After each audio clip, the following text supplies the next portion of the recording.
Hi, I'm Soraya Hoagland, and I believe that family is built, not born into. Throughout life, I believe that family is essential. I believe that you need family whenever you need a shoulder to cry on, support, or someone to celebrate accomplishments with.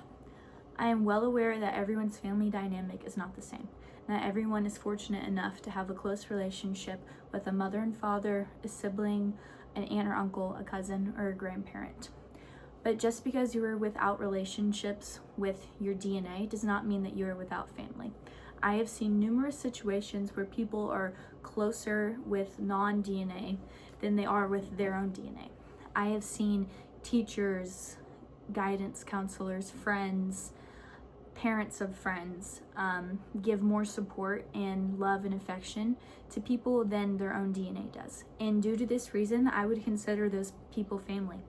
To me, family is someone that you consciously make an effort to build a relationship with.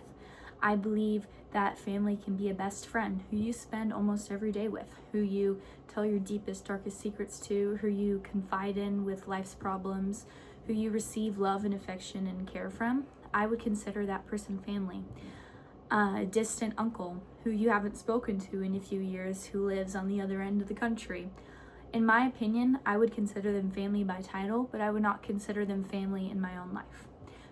In my own personal life, my grandparents live overseas. They live in Jerusalem, and I make the conscious effort to talk to them every day, to call them once a week, to keep them in the loop in my life, in my studies, and just in general, let them know that I care about our relationship and I'm putting in that effort to keep that relationship alive. And vice versa, they should do the same thing.